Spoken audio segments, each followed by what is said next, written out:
Welcome to Business Connection. I'm Liz Spencer. We have a wonderful guest in studio. It's Amy Simpson, and she's a life and leadership coach, author, and speaker of Amy Simpson Coaching. So you're the whole deal. You got so much going on. But let's talk a little bit about your background. Tell me how you got to become a life coach. Yeah, my background really is in, I've been a creative professional for a long time. I've been a writer in various capacities for 20 years.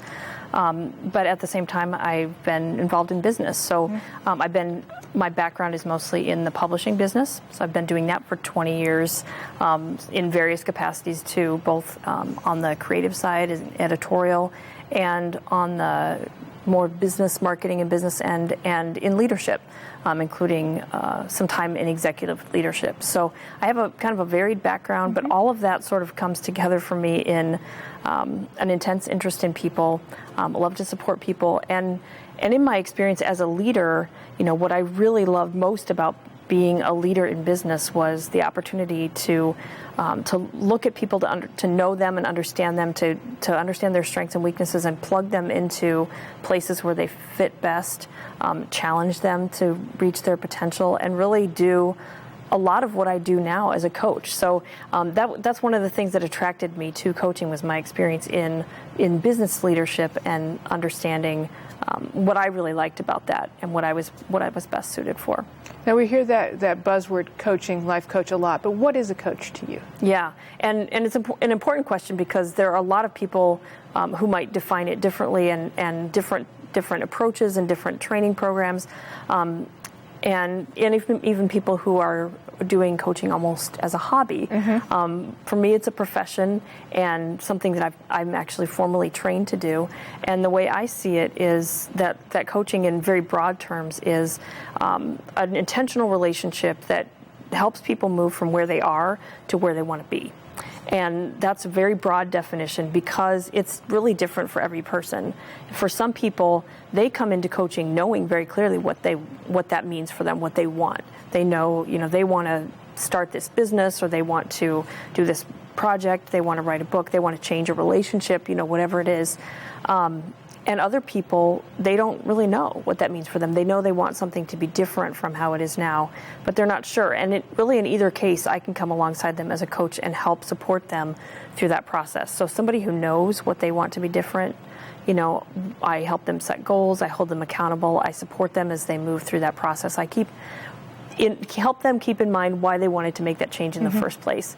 And for people who don't know, we can explore that together. And as we better understand what matters most to them and what makes them tick, it usually becomes clearer what needs to change in their lives. And engaging with a coach can help them find the courage they need to acknowledge what's true and to make the change they need to make. Well, I think the two things I really like what you said is it's an intentional thing. The nice thing about a coach is that it's about me. Right. I don't have to worry. It's not a reciprocal relationship like when my friends and family try to help. Exactly. And the other thing is that I come alongside you. I think that's really nice too, that it is an equal. You look at it's an equal relationship. Exactly, and this is one of the things that actually makes coaching different from, say, therapy or counseling, consulting, or some of the other supportive relationships that are out there that are also very important. This is a different process, and that's one of the things that makes it different. That as a coach, I come into a relationship with you where we are equal partners in the relationship. I don't know more than you do about your life. Actually, you know more about your life than I do, so you're the subject matter expert there. I bring some tools and some, a willingness to listen, a willingness to be curious about you, and to engage in this relationship with you. And when we come together and form that relationship that, like you said, is intentional, it's the relationship, really, that develops the power to help you transform. It's not me coming and telling you what to do. Right. Well, and I think it's important. I think we all sometimes need a little help. And this is where a coach differs from that family member or that friend, because sometimes we need a little help for a longer time, where a friend's willing to listen for a day or two, but not a long-term thing, where a coach really can help you sustain that goal. How do you work with your clients? I work with my clients Mostly over the phone, actually, almost exclusively over the phone. I occasionally meet with people in person, but the nice thing is it's really convenient that way, not only for me, but also for the client. They don't have to get dressed up. They don't have to go anywhere. I'm going to talk to you with my jammies. Exactly, and that's perfectly fine. So I work with clients all over the country, actually, because we work over the phone. And when I work with them, I do a lot of listening.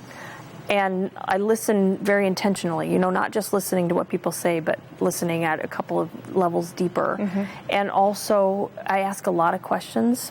I help people think through things that they might not take the time to think through on their own. And I challenge them, for sure. Sometimes we need other people to ask us the really challenging questions, because it can be scary to ask ourselves those questions, or we might not think of those things. So just having that conversation, not only with the listening, but also with the questioning and the challenge. Right, to hear us say it out loud is something. It is. Now, you also you have a little bit of a unique practice, too, that you are aimed towards a special group. Yeah, I work with all kinds of clients, but there are a few sort of specialties or people who I tend to really work with a lot, and who tend to be attracted to me in my practice. Among them, writers, other creative professionals, leaders, entrepreneurs, people who have similar backgrounds to some of what's in my own background, faith leaders who are responsible for the spiritual growth of other people. But also, I think the most unique part of my niche is that I really enjoy working with people who are living with mental illness, a mental health problem, either their own or that of someone they love. Now, for me to work with them as a coach, they need to be receiving the treatment that they need, the mental health care. They need to be in a stable place and be able to really pursue this kind of growth. But if a person is in that sort of position, I really enjoy working with them in a way that's different from what they would receive from mental health care professionals, that helps them look at their goals and focus their lives around what matters most to them and pursue their own sense of purpose in addition to the work that they might do with a mental health professional. And that's important to me because I have a family member who has been affected by serious mental illness. And I have a book that I wrote on that subject. I do a lot of speaking on the topic. So it's just an area of passion for me. And if somebody's listening and watching right now and thinking, I might be interested in it, what's a first step they can take to think about contacting you or getting involved with a life coach? Yeah, I think if someone is interested in possibly working with me, I would love for them to go to my website. It's amysimpsononline.com. I have information there about my coaching. People can contact me through my site. And I do a free sample session for anybody who's interested in it. So if anyone wants to just check out coaching or learn more what it's about, or they're interested in actually exploring working with me, I'll spend some time with them on the phone and we'll do some coaching. I also think it's a great idea if you're looking for a coach to go to. You can go to the International Coach Federation, which I belong to, and find coaches who have different specialties, who are in different areas. You can read more about coaching and what it is on their site as well. That's awesome. Thanks for stopping by and sharing what you do. It's wonderful. Thank you. We're going to be right back with more Business Connection. Stay tuned.